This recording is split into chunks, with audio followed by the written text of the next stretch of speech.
คดีธรรม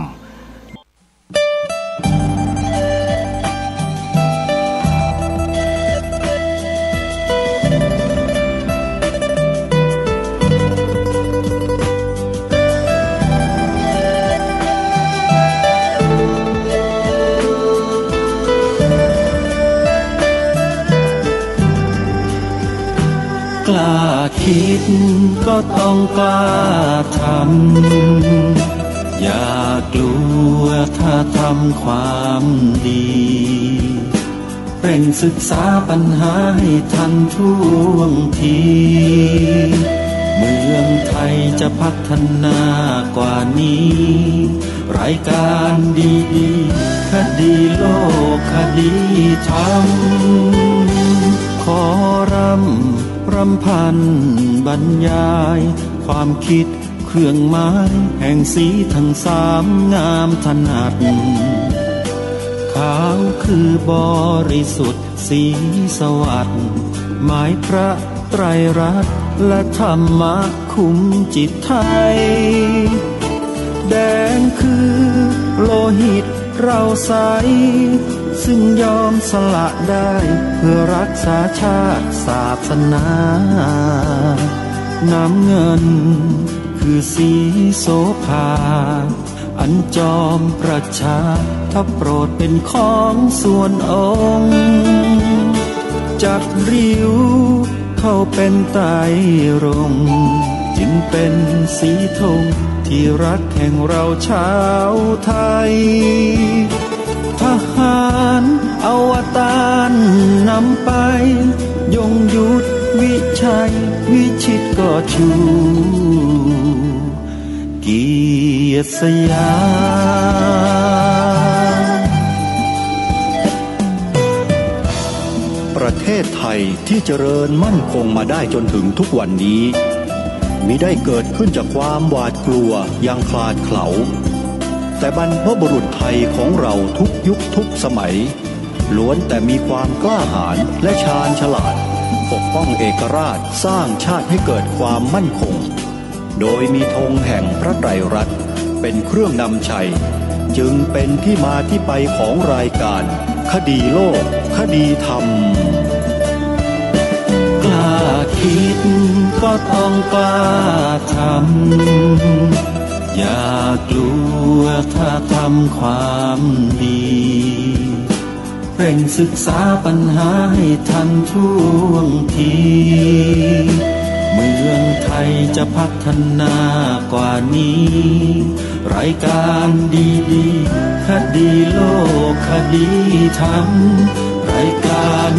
ดีๆคดีโลกคดีธรรม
ไว้ในโทรศัพท์มือถือ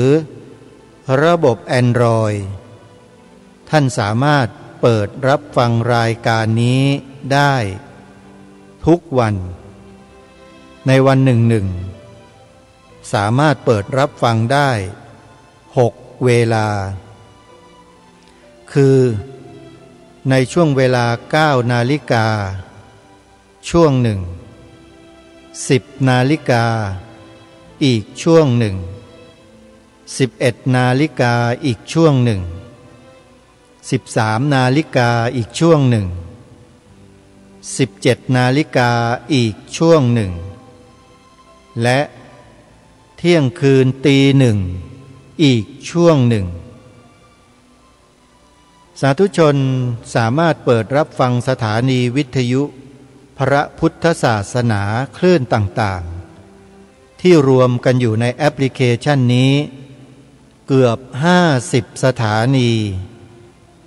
เปิดธรรมะให้ฟังตลอด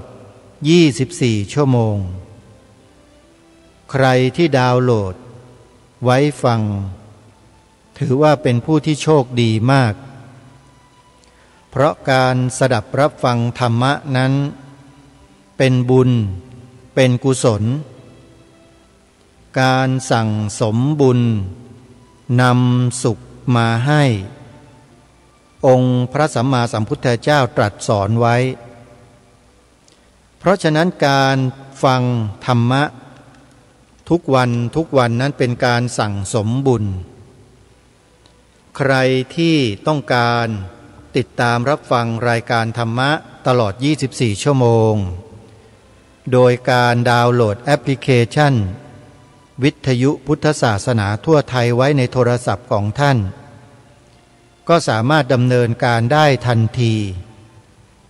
ถ้าหากว่าโทรศัพท์ของท่านเป็นระบบ Android ต้องเป็นระบบ Android นะโยมนะถ้าเป็นระบบอื่นๆยังไม่สามารถดาวน์โหลดได้หรือพูดง่ายๆก็คือโทรศัพท์ iPhone iPad ดาวน์โหลดไม่ได้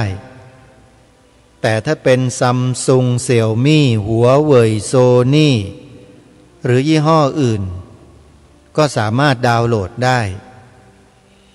แล้วถ้าใครบอกให้ผู้อื่นดาวน์โหลดแนะนำให้ผู้อื่นดาวน์โหลด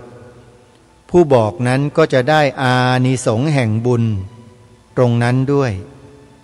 เพราะผู้อื่นก็จะได้บอกต่อกันไปเป็นไดเรกบุญเขาเรียกว่าบุญถึงบุญโดยตรงผู้ที่บอกผู้อื่นก่อนก็จะได้บุญมากกว่าเพราะผู้ที่เราบอกไปนั้นก็จะไปบอกต่อต่อบุญกันไปเรื่อยๆใครอยากได้บุญเยอะอยากได้บุญมากๆรีบบอกเป็นคนแรกๆนะโยมอย่ารอช้านะบุญเห็นเลยอันนี้บุญเห็นเลยแนะนำเพื่อนญาติธรรมของเราดาวน์โหลดแอปพลิเคชันวิทยุพุทธศาสนาทั่วไทยนะโยมนะวันนี้ต้องขออนุโมทนาบุญกับญาติโยมที่ร่วมทำบุญต้นไม้เพื่อนำไปปลูกที่สวนป่าสามัคคีธรรมกันสักนิดหนึ่งอนุโมทนาบุญกับคุณโยมสิริชัยนันสุนานนท์คุณโยมสมหญิงมีซื่อคุณโยมบุญยังสิบตะคุณโยมพัชรินศรีตรีเวชคุณโยมกัลยาโพผู้คุณโยมทาริณีนินกำแหงคุณโยมสายทองกินนรีศรี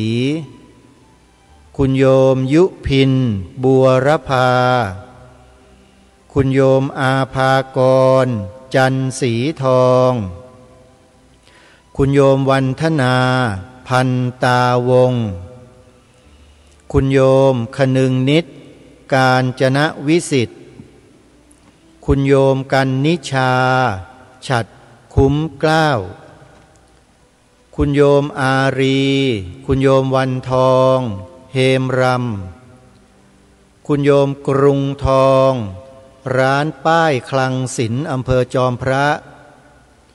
คุณโยมณภาพรรุ่งเรืองผู้อำนวยการสถาบัน GTO คุณโยมลัดดากันเหตุคุณโยมแม่วันชนกพึ่งสมศักดิ์คุณโยมทรทนันคำเสียงคุณโยมชลิตาธรรมกลางคุณโยมอมรมั่นกลัดคุณโยมพัชรินศรีตรีเวชคุณโยมแม่สุภาพศพสุขสมนิรันดรคุณโยมอัชราพรคำมูลคุณโยมชาวคอนกีรติธรรมพรพร้อมครอบครัวคุณโยมป้ามณีรัตน์อิสระภักดีพร้อมครอบครัวคุณโยมคิมจันทมาศคุณโยมปัญญรัตน์โชติสิริภักวรกุล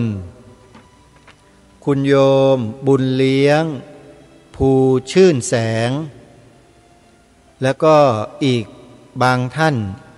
ที่ยังรอการตัดสินใจอยู่เดี๋ยวค่อยมานำรายชื่ออนุโมทนาบุญกันในภายหลังแล้วก็คณะญาติธรรมสายบุญจังหวัดเชียงใหม่อำเภอสารพีคุณโยมแม่จันทิพย์แสงทองคุณโยมแม่ศรีวันสายวงอินโยมแม่ศรีนวลสางใจ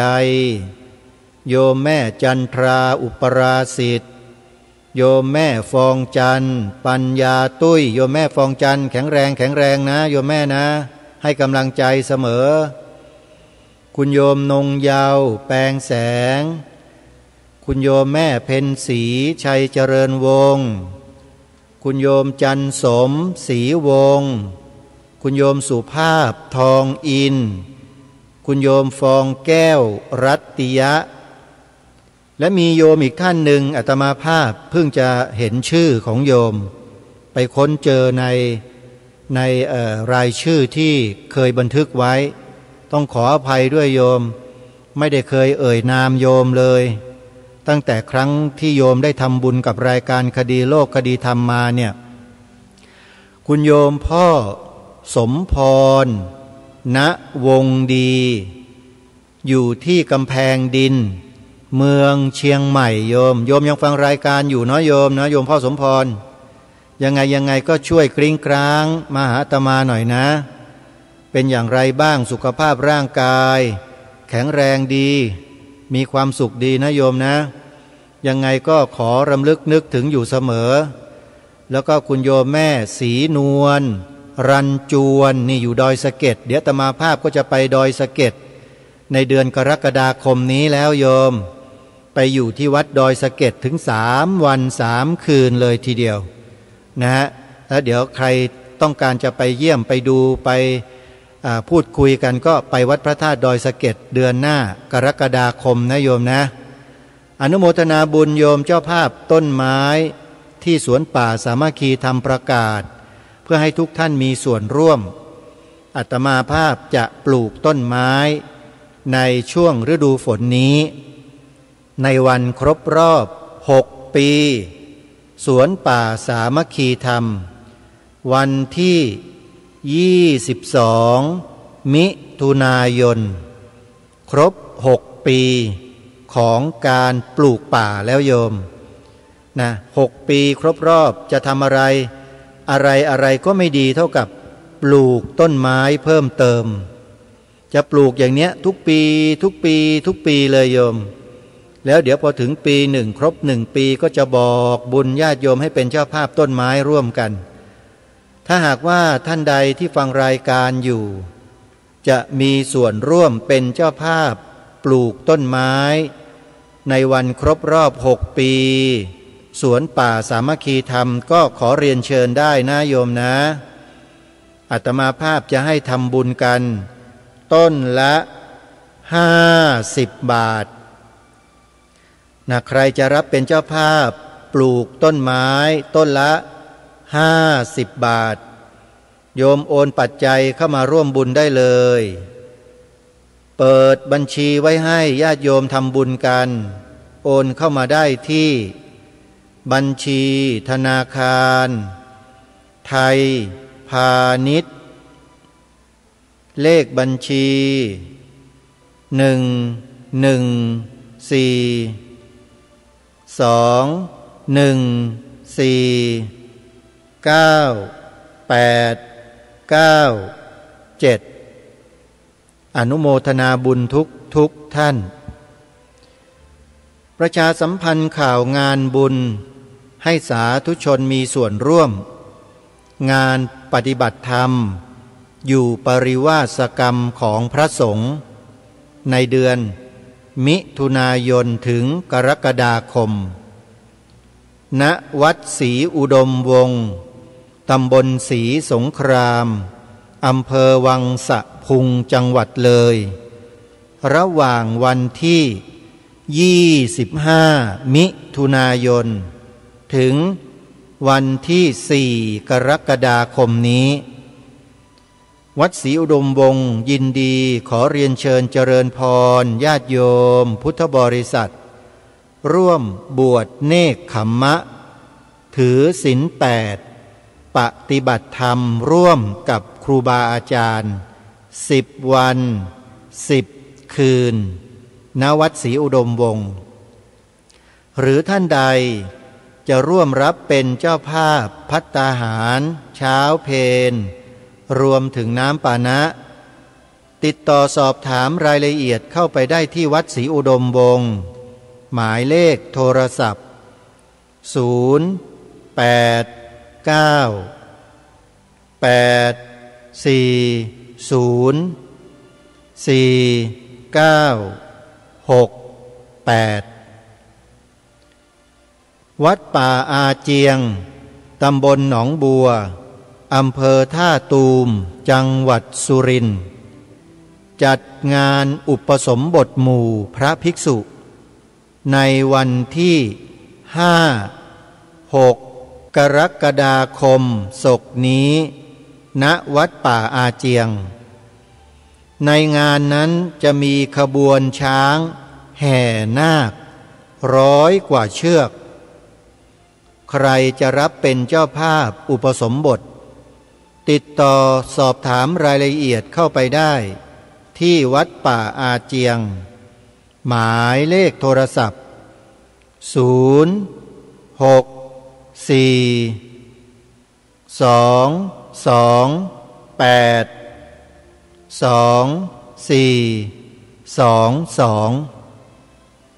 วัดป่าอาเจียงนั้นจัดงานอุปสมบทหมู่เป็นประจำทุกปีเพื่อให้ญาติโยมได้มีส่วนร่วมบุญกันในงานนั้นจะเริ่มตั้งแต่6 นาฬิกาตอนเช้าของวันที่5 กรกฎาคมปลงผมนาคเวลา9 นาฬิกามีบายสีสู่ขวัญเวลา12 นาฬิกามีพิธีแห่นาคด้วยขบวนช้างโขลงใหญ่เวลา13 นาฬิกาช้างกับเจ้าภาพร่วมกันถวายผ้าไตรให้กับนาคเวลา14 นาฬิกาทำพิธีอุปสมบทเวลา18 นาฬิกาสมโภชพระบวชใหม่นี่คือกิจกรรมของวันที่5 กรกฎาคมเป็นวันอุปสมบทนะโยมนะวันที่6 กรกฎาคมวันรุ่งขึ้นเป็นวันฉลองพระบวชใหม่ไฮไลท์การใส่บาตรร่วมกับช้างจะมีขึ้นในวันรุ่งขึ้นเช้าวันที่6 กรกฎาคมใส่บาตรร่วมกันแล้วก็ถวายภัตตาหารเพลแด่พระสงฆ์เป็นอันเสร็จพิธีสาธุชนญาติโยมท่านใดจะไปร่วมงานก็ขอเชิญได้วัดป่าอาเจียงยินดีต้อนรับญาติโยมสาธุชนทุกท่านรายการคดีโลกคดีธรรมได้นำเสนอบทความเรื่องราวของอดีต พระเถระผู้ใหญ่ที่ถูกกล่าวร้ายป้ายสีตั้งข้อหาอันรุนแรงจนนำไปสู่การจับกุมคุมขังและดึงจีวรท่านออกจากร่างกายคดีนี้เป็นคดีที่ดังมากในยุคนั้นเมื่อปีพระพุทธศักราช 2503 จนถึงปีพระพุทธศักราช 2509 ถือว่าเป็นปีที่อัปยศที่สุดของวงการทั้งทางโลกและทางธรรมที่กระทำต่อผู้ที่บริสุทธิ์มาในยุคปัจจุบันการกระทำในลักษณะดังกล่าวก็ยังคงมีให้เห็นกันอยู่และนี่คือมหากาพย์ของบาปกรรมที่ไม่มีวันจบสิ้นของผู้ที่กระทำและผู้ถูกกระทำญาติโยมรายการคดีโลกคดีธรรมนั้นเฝ้าติดตามสถานการณ์เหล่านี้มาโดยตลอดแล้วก็คอยหาข้อมูลเชิงลึกซึ่งข้อมูลบางอย่างไม่สามารถที่จะพูดออกอากาศให้สาธุชนได้รับรู้รับทราบกันได้ผลที่ปรากฏสาธุชนก็เป็นที่ประจักษ์กันอยู่แล้วว่าพระเถระผู้ใหญ่ระดับกรรมการมหาเถรสมาคมเป็นต้นที่ถูกข้อกล่าวหาว่ากระทำความผิดคดีเงินทอนวัดศาลตัดสินให้เป็นผู้บริสุทธิ์ทั้งหมดไม่มีความผิดใดๆทั้งสิ้นนี่คือสิ่งที่เป็นปรากฏการณ์อีกครั้งหนึ่งในแวดวงชาวพุทธของเราในประเทศไทยซึ่งประเทศอื่นไม่เคยมีประเทศไหนที่นับถือศาสนาพุทธแล้วเกิดเหตุการณ์อัปยศเช่นนี้เกิดขึ้นมีแต่ประเทศไทยเรานี่แหละมันเป็นประเทศที่เหมือนกับว่าถูกสาปอะไรไว้สักอย่างหนึ่งอะเหตุการณ์เหล่านี้มันก็เลยเกิดขึ้นเรื่อยๆคนดีๆก็จะถูกใส่ร้ายป้ายสีถูกทำลายอยู่อย่างนี้เรื่อยๆโยมถ้ามองในแง่ดีนะก็เป็นประโยชน์เหมือนกันบุคคลที่ถูกกล่าวร้ายป้ายสีก็จะได้ถือโอกาสบำเพ็ญบารมีของตนให้สูงยิ่งขึ้นอันนี้แหละเขาเรียกว่าเปลี่ยนวิกฤตให้เป็นโอกาสเหมือนอย่างพระเดชพระคุณท่านเจ้าคุณพระพิมลธรรมอาสภมหาเถระที่ได้นำมาเสนอต่อท่านผู้ฟังเมื่อวันจันทร์ที่ 9 มิถุนายนพระพุทธศักราช 2568 ที่ผ่านมาในรายการท่านถือโอกาสที่เป็นวิกฤต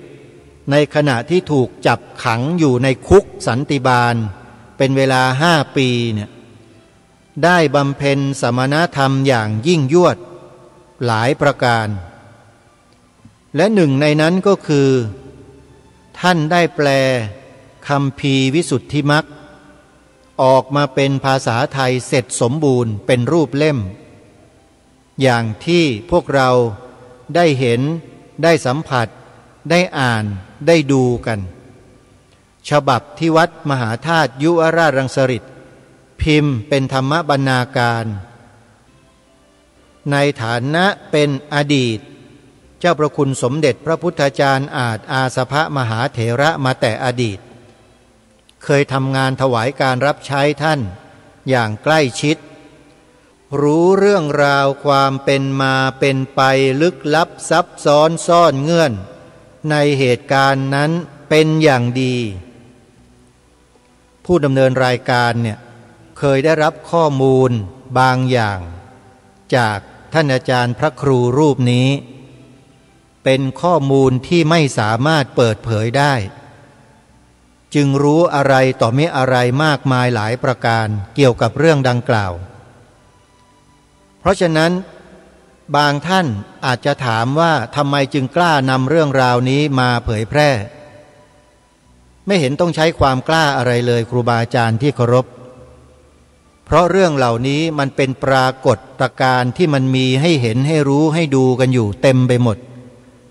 ใครๆก็สามารถที่จะเข้าไปดูได้ไปอ่านได้แล้วทางวัดมหาธาตุเองก็ได้จัดพิมพ์เป็นหนังสือที่มีชื่อว่าผจญมารพิมพ์เผยแพร่อยู่ใครสนใจอยากได้ไปอ่านก็มารับต้นฉบับไปได้เลยเอกสารหลักฐานสำเนาทางราชการผู้พิพากษาศาลอะไรต่างๆสำนวนคดีมีหมดอยู่ในหนังสือเล่มนี้บอกเล่าไว้หมดแต่จะว่าหมดเลยก็ไม่ใช่บางเรื่องก็ไม่สามารถจะเปิดเผยได้นอกจากพูดคุยกันเฉพาะบุคคลเหมือนอย่างอาตมาภาพหรือกระผมเนี่ยผมได้นั่งพูดคุยและได้รับข้อมูลจากครูบาอาจารย์ที่ท่านอยู่ในเหตุการณ์มาโดยตลอดท่านก็ถ่ายทอดข้อมูลหลายๆอย่างที่ไม่สามารถถ่ายทอดให้ผู้อื่นได้ก็รับข้อมูลเหล่านั้นมาก็ถือว่าเป็นผู้ที่สืบทอดข้อมูลเหล่านี้อีกรูปหนึ่งทั้งที่ไม่ใช่ลูกศิษย์โดยตรงแต่ก็มีความใกล้ชิดสนิทสนมกันเป็นอย่างดีเพราะครูบาอาจารย์ของอาตมาภาพก็เป็นพระสงฆ์ที่อยู่ในสำนักเดียวกันเป็นสัทธิวิหาริกในพระอุปัชฌาจารย์เดียวกันกับท่านเจ้าประคุณสมเด็จพระพุทธาจารย์อาสภมหาเถระแล้วก็เป็นรุ่นพี่ถึง2 พรรษา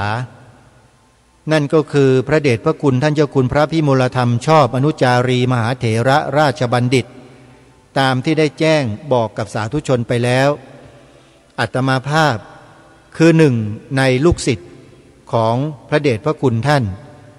ซึ่งมีความใกล้ชิดสนิทสนมกับศิษย์ของท่านเจ้าพระคุณสมเด็จพระพุทธาจารย์อาสภมหาเถระอย่างท่านอาจารย์พระครูผู้ช่วยเจ้าวาดวัดมหาธาตุยุวราชรังสฤษฎ์ข้อมูลต่างๆก็ได้รับการบอกเล่าถ่ายทอดโดยตรงจากท่านมาซึ่งก็ทำให้ทราบดีและรู้ดีว่าบ้านเมืองเราเนี่ย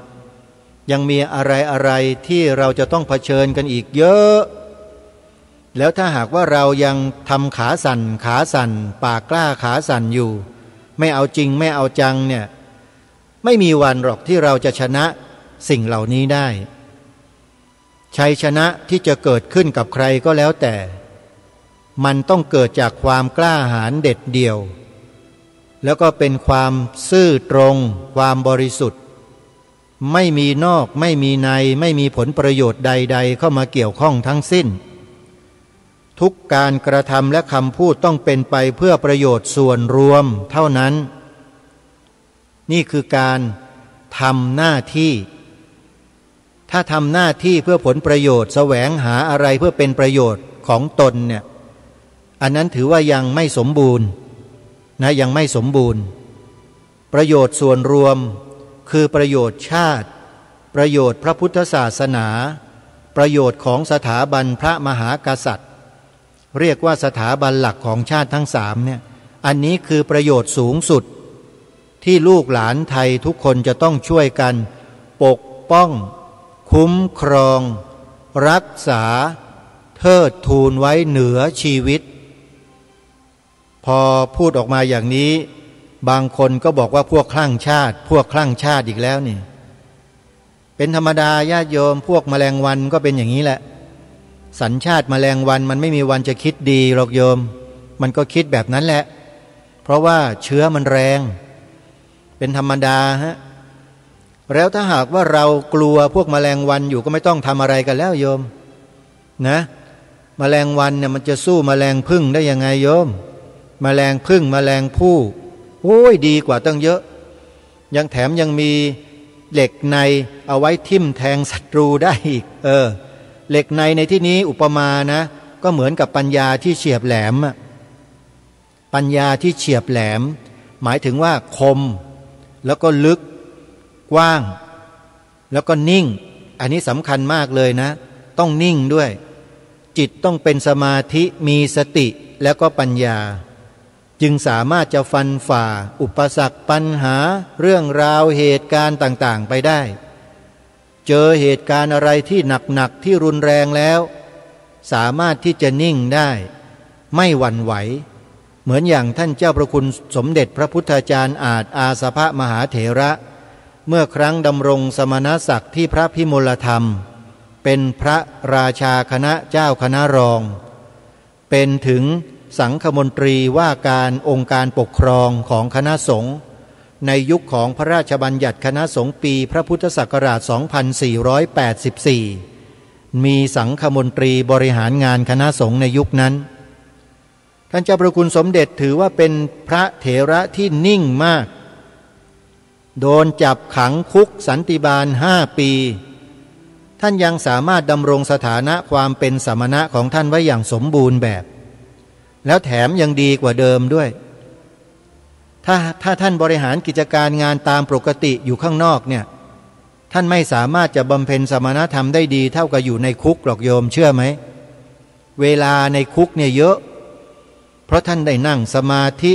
บำเพ็ญภาวนากุศลศึกษาคัมภีร์วิสุทธิมรรคแปลจากฉบับอัตถกถาที่พระพุทธโฆษาจารย์ท่านได้บันทึกจารึกเรียบเรียงไว้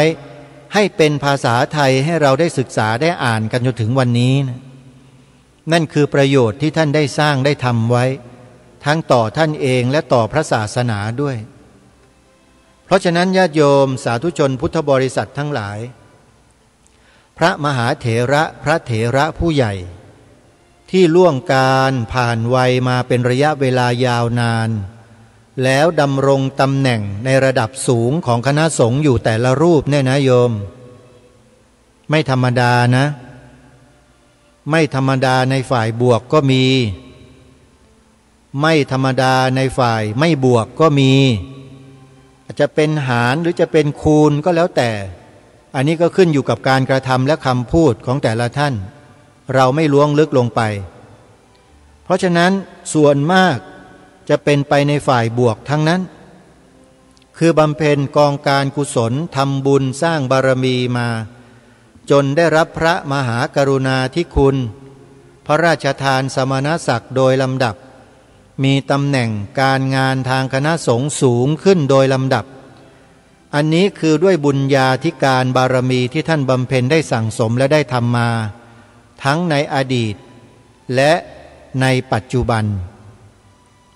แต่วิบากกรรมที่มีมาแต่อดีตท่านทั้งหลายเหล่านั้นท่านก็ไม่รู้หรอกว่าท่านได้กระทำสิ่งใดไว้ในอดีตพอมาถึงปัจจุบันเหตุการณ์ที่ส่งผลกระทบต่อท่านมันก็เกิดขึ้นได้เสมอเหมือนอย่างคดีเงินทอนวัดเราเห็นเป็นที่ประจักษ์ชัดกันทั่วราชอาณาจักรทั้งพระสงฆ์ทั้งฆราวาสญาติโยมอยู่แล้วว่าเรื่องราวมันเกิดขึ้นมันถูกดำเนินมาอย่างไรและมันเป็นมาอย่างไรเป็นไปอย่างไรแล้วบุคคลที่กระทำต่อพระเถระผู้ใหญ่เหล่านี้มีชะตากรรมเป็นอย่างไรซึ่งหลายคนไม่รู้ไม่ทราบนะเรื่องชะตากรรมที่คนที่กระทำต่อพระผู้ใหญ่เนี่ยชะตากรรมเป็นอย่างไรเนี่ยหลายคนไม่ทราบเพราะไม่มีใครเอามาเปิดเผยแมลงวันด้วยกันเนี่ยเขาไม่เอามาเปิดเผยหรอกโยมเขาก็ต้องเก็บความลับของแมลงวันด้วยกันเอาไว้นั่นแหละเพราะเป็นชาติแมลงวันด้วยกันคือจ้องจับแต่เรื่องไม่ดีจับแต่สิ่งที่ผิดบางทีไม่มีความผิดก็ป้ายความผิดป้ายสีให้แล้วท่านก็ถูกดำเนินคดีถอดจีวรเดินเข้าไปอยู่ในคุกเข้าไปอยู่ในตารางทั้งที่ยังไม่ได้ลาสิกขาแต่เปลี่ยนผ้ากาสาวพัสจากผ้าจีวรสีเหลืองให้เป็นผ้าสีขาวกันอยู่7 ปีโยมคิดดูอิสรภาพที่เสียไป7 ปีความหวาดหวั่นความวิตกความกังวล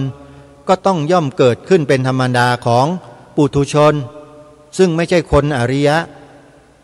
ครูบาอาจารย์เราเนี่ยไม่ใช่พระอริยะนะโยม แต่เป็นผู้กำลังดำเนินไปสู่ความเป็นอริยะบำเพ็ญตนปฏิบัติตนไปเพื่อไปสู่เป้าหมายนั้นทุกรูปทุกนามนั่นแหละบางท่านก็สำเร็จบางท่านก็ยังไม่สำเร็จท่านใดที่สำเร็จแล้วก็ดูได้จากผลที่เกิดขึ้นผลที่เกิดขึ้นคืออะไรคือบุคคลที่ใส่ร้ายป้ายสีกระทำต่อท่านในทางที่ไม่ดีทำให้ท่านเสื่อมเสียเกียรติยศเสียศักดิ์ศรีเสียเวลาเสียอิสรภาพถ้าหากท่านนั้นเป็นอริยบุคคลเนี่ยกรรมจะตามสนองบุคคลเหล่านั้นรวดเร็วในชาตินี้ทันทีกรณีของพระพิมลธรรมอาสภมหาเถระเมื่อปีพระพุทธศักราช 2501 2503 2505 ที่ถูกกระทำนั้นปรากฏว่าบุคคลที่กระทำต่อท่านมีอันเป็นไปทั้งนั้นเลยแล้วไม่ใช่ตายดีด้วยตายโหงอันนี้ไม่ได้แรงเกินไปใช่ไหมโยมกับบุคคลที่กระทำไม่ดีต่อบุคคลผู้บริสุทธิ์เนี่ยเพราะว่ามันเป็นเรื่องจริงนะโยมไม่ใช่ตายดีนะตายโหงฮะไม่ว่าจะเป็นเจ้าหน้าที่ระดับไหนอย่างไรหรือบุคคลใดก็แล้วแต่ในที่นี้จะไม่ขอเอ่ยนามก็แล้วกันตายทั้งนั้นเลยนั่นคือในอดีตนะผลเหล่านั้นแหละเป็นตัวชี้วัดว่าบุคคลที่ถูกกระทำนั้นมีคุณธรรมสูงส่งเพียงใดสมมุติว่าท่านเจ้าพระคุณสมเด็จพระพุทธาจารย์อาจหรือพระพิมลธรรมอาจท่านเป็นพระธรรมดาไม่ได้ปฏิบัติไม่ได้เจริญภาวนาไม่ได้เป็นครูบาอาจารย์อะไรนะถ้าถูกกระทำอย่างนั้นผลที่บุคคลกระทำต่อท่านจะได้รับนั้นมันอาจจะไม่รุนแรงขนาดนี้ก็ได้อาจจะเป็นไปเพียงแค่เล็กๆน้อยๆแต่การมันไม่ได้เป็นเช่นนั้นนะดิปรากฏว่าตายกันเกลื่อนไปหมดคำว่าเกลื่อนนี่คือตายกันหลายคนฮะตายเยอะในกรณีของคดีพระพิมลธรรมอาสภมหาเถระเนี่ยตายเยอะนะโยมคือไม่จำเป็นที่จะต้องไปรู้ชื่อเสียงเรียงนามคนเหล่านั้นก็แล้วกันโยมนะเพราะว่าในข้อมูลในหลักฐานที่มีการบันทึกจารึกไว้เนี่ยมีชื่อคนเหล่านี้อยู่แต่เขาไม่ได้บอกว่าตายหรือไม่ตายแต่ขอย้ำอีกครั้งหนึ่งว่าตายเรียบไม่มีเหลือเลยนะฮะแล้วก็ตายด่วนตายกระทันหันด้วยตายก่อนกำหนดเรียกว่าอุปคาตกรรมนี่คืออุปคาตกรรมกรรมที่มาตัดรอนก่อนเวลาที่จะเหมาะสมนะเพราะว่ากระทำความผิดที่ร้ายแรงโดยเฉพาะกระทำต่อผู้มีคุณผู้ที่มีคุณธรรมสูงผู้ที่ทำแต่คุณงามความดีแล้วก็ไม่ตอบโต้แผ่เมตตาให้ตลอดรับรองได้ว่าไม่เกิน7 วันมีอันเป็นไปแน่เมื่อกลับมาถึงยุคปัจจุบันท่านผู้ฟังก็มีเหตุการณ์ลักษณะเดียวกันเกิดขึ้นกับพระเถระผู้ใหญ่ในระดับมหาเถรสมาคมของเราที่ผ่านมาคดีเงินทอนวัดนะพูดง่าย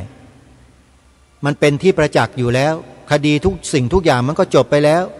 เราก็นำมาพูดมากล่าวกันได้เพื่อเป็นฐานานุคติเป็นอนุสติเตือนใจกันเตือนใจพวกเราท่านทั้งหลายว่าให้เราใช้สติใช้ปัญญาใช้ความรู้ใช้ศีลธรรมคุณธรรมในจิตใจของเราเนี่ยติดตามข้อมูลข่าวสารเหล่านี้อย่าหวั่นไหว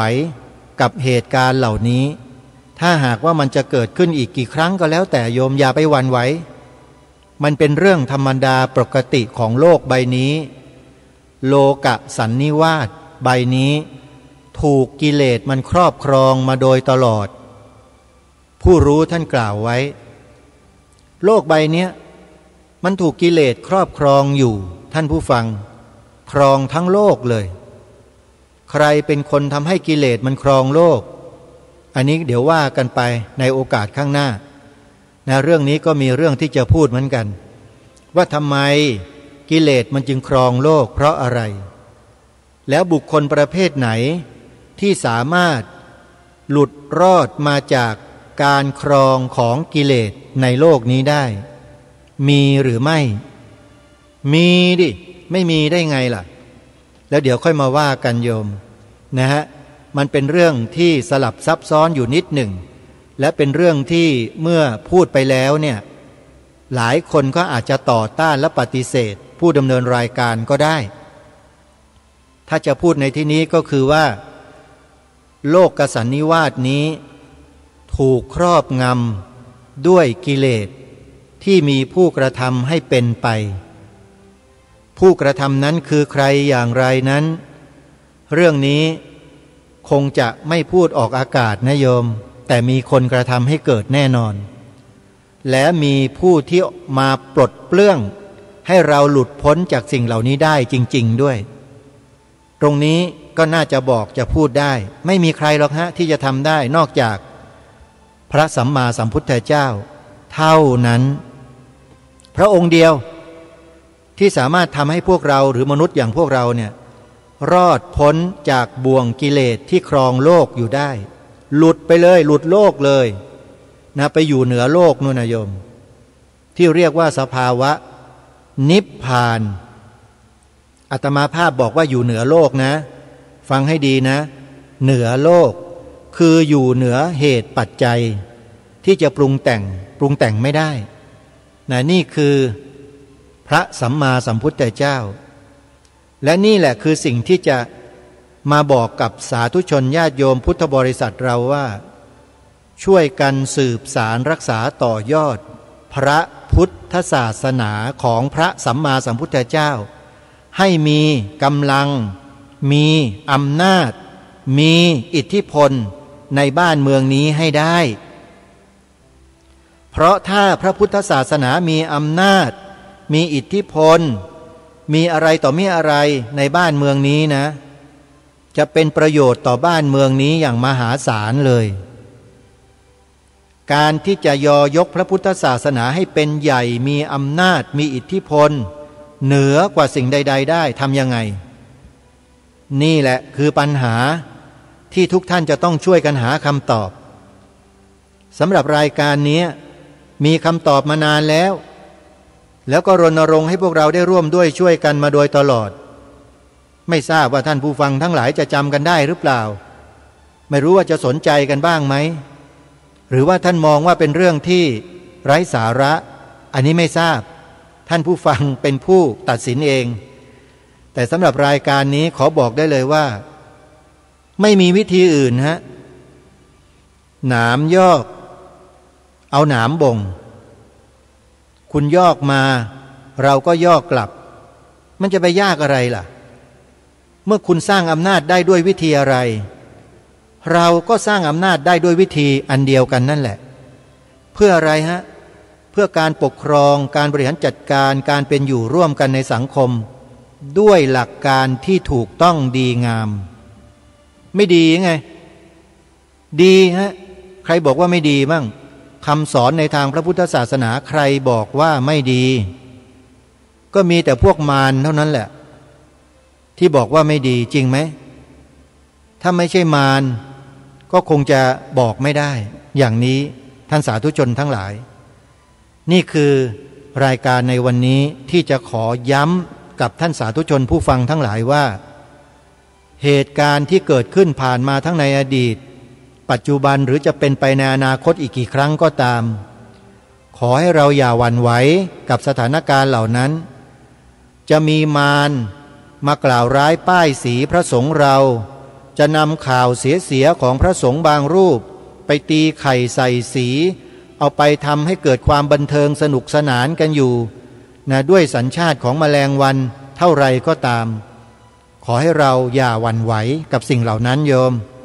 ทำความดีกันต่อไปด้วยใจรักกล้าหาญและเด็ดเดียวเหมือนกับพระโพธิสัตว์ขอย้ำนะ ให้เหมือนกับพระโพธิสัตว์อย่าหวั่นไหวกับปัญหาอุปสรรคทุกสิ่งทุกอย่างขอให้เดินหน้าเชื่อเถอะภพภูมิข้างหน้ารอท่านอยู่ไม่ต้องกลัวไม่มีอะไรน่ากลัวในจักรวาลนี้ในวัฏฏะสงสารนี้ไม่มีอะไรที่น่ากลัวมากไปกว่าการทำความชั่วการทำความชั่วน่ากลัวกว่าการทำความดีนี่แหละน่าสนใจมากกว่าตั้งเยอะกล้าทำกันนะโยมกล้าคิดก็ต้องกล้าทำอย่ากลัวถ้าทำความดีเร่งศึกษาปัญหาให้ทันท่วงทีเมืองไทยจะพัฒนากว่านี้